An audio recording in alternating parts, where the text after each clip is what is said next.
कहते हैं अगर अवैध धंधा नहीं होगा तो वसूली कैसे होगी, क्योंकि सब कुछ कानूनी होगा तो वसूली कौन देगा।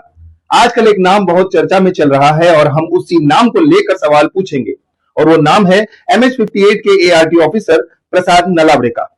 सवाल ये है कि क्या उनकी नाक के नीचे भ्रष्टाचार पल रहा है। ये सिर्फ एक सवाल ही नहीं, सिस्टम के भीतर बैठे भ्रष्टाचार की कहानी है और इस कहानी का सिरा जुड़ता है RTO MH58 से। नमस्कार, आप देख रहे हैं तहलका न्यूज इंडिया। मैं हूं बिलाल शेख। आज की ये रिपोर्ट सिर्फ एक सवाल नहीं बल्कि एक सिस्टम पर सीधा आरोप है। क्या मीरा भाईंदर RTO MH58 भ्रष्टाचार का अड्डा बन चुका है, और अगर हां तो इसकी जिम्मेदारी किसकी है। हम बात कर रहे हैं मीरा रोड स्थित RTO ऑफिस MH58 की, जहां वर्तमान में ARTO श्री प्रसाद नलावड़े पदस्थ हैं। आज उनका नाम लगातार विवादों में क्यों है? क्योंकि मीरा भाईंदर में अवैध MBO यानी मल्टी ब्रांड आउटलेट बिना डर बिना रोक खुलेआम चल रहे हैं। हमने पहले ही आपको बताया है कि इलीगल MBO क्या होते हैं, कैसे ये बिना रजिस्ट्रेशन बिना सरकारी अनुमति दो पहिया वाहन बेचते हैं। अगर आपने वो रिपोर्ट नहीं देखी है तो उसका लिंक हमारे डिस्क्रिप्शन बॉक्स में मौजूद है। अब मुद्दे पर आते हैं। कुछ दिनों पहले एक ऐसा वीडियो सामने आया जो लाइव प्रसारित हुआ था, जिसमें साफ बताया गया था कि MH58 क्षेत्र में एजेंट्स गुप्त रूप से कैसे सक्रिय है और यह सब उस इलाके में हो रहा है जहां ARTO प्रसाद नलावड़े तैनात हैं। लेकिन कहानी यहीं खत्म नहीं होती। ऐसे ही कुछ दिनों पहले तहलका न्यूज इंडिया ने एक ऐसी वीडियो दिखाया था जिसमें पूरे सिस्टम पर सवाल खड़े कर दिए थे।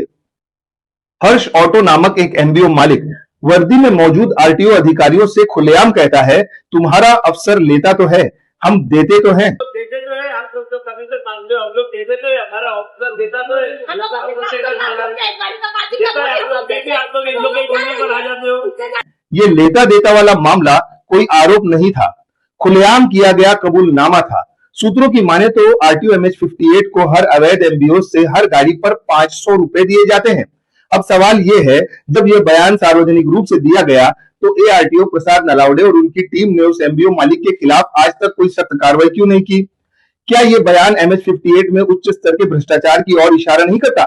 सबसे चौंकाने वाली बात, इस बयान के बाद RTO MH58 ने MBO पर छापेमारी पूरी तरह बंद कर दी। छापेमारी क्यों रोकी गई? किसके आदेश पर रोकी गई? क्या इसीलिए कि अगर छापे पड़े तो भ्रष्टाचार की परतें खुल जाएंगी? ARTO प्रसाद नलावड़े, ये सवाल सीधे आपसे है। क्या आपकी जानकारी में ये अवैध MBO चल रहे हैं? अगर हां तो कार्रवाई क्यों नहीं होती, और अगर नहीं तो फिर आपकी निगरानी पर सवाल क्यों ना उठाए जाएं? हम साफ कह रहे हैं, ये सिर्फ लापरवाही नहीं लगती, ये अवैध MBO को संरक्षण जैसा दिखता है, क्योंकि अवैध MBO सिर्फ नियमों का उल्लंघन नहीं बल्कि राष्ट्रीय सुरक्षा के साथ सीधा खिलवाड़ कर रहे हैं। बिना वेरिफिकेशन, बिना रिकॉर्ड, बिना सरकारी निगरानी वाहनों की बिक्री किसे फायदा पहुंचा रही है? अगर अवैध धंधे नहीं होंगे तो वसूली कैसे होगी? क्योंकि सब कुछ अगर कानूनी ही रहेगा तो वसूली कौन देगा? हमने कुछ दिनों पहले एक शिकायती पत्र RTO ऑफिस MH58 में दिया, जिसमें MBO की एक पूरी लिस्ट थी, क्योंकि RTO मैडम ने कहा था कि शिकायत अगर आएगी तो कार्रवाई जरूर होगी, लेकिन कोई कार्रवाई दिखाई नहीं दी। ऊपर से यह हुआ कि MBO खुलेआम अपने गैर कानूनी धंधे बेखौफ करने लगे, मानो उन्हें सरकारी संरक्षण मिल गया हो। हमारे RTI के जवाब में कहा गया कि DYRTO को फ्लाइंग स्क्वाड की सूचना और फ्लाइंग स्क्वाड को सूचना दी जा चुकी है, तो क्या MBO को सुरक्षा यहीं से प्रदान हो रही है? ये सवाल उठना लाजमी है, क्योंकि शिकायतों के बावजूद RTO अगर कार्रवाई नहीं कर रहा तो इस लापरवाही की जांच होनी चाहिए।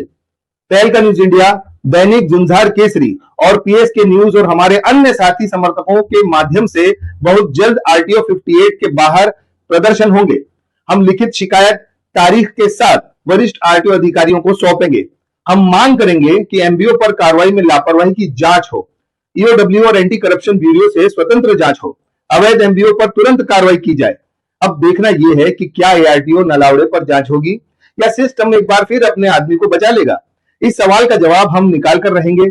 सच छुपेगा नहीं और भ्रष्टाचार बचेगा नहीं। जब नियम बिकने लगे और जिम्मेदार चुप हो जाए तो समझ लीजिए अब तहलका जरूरी है।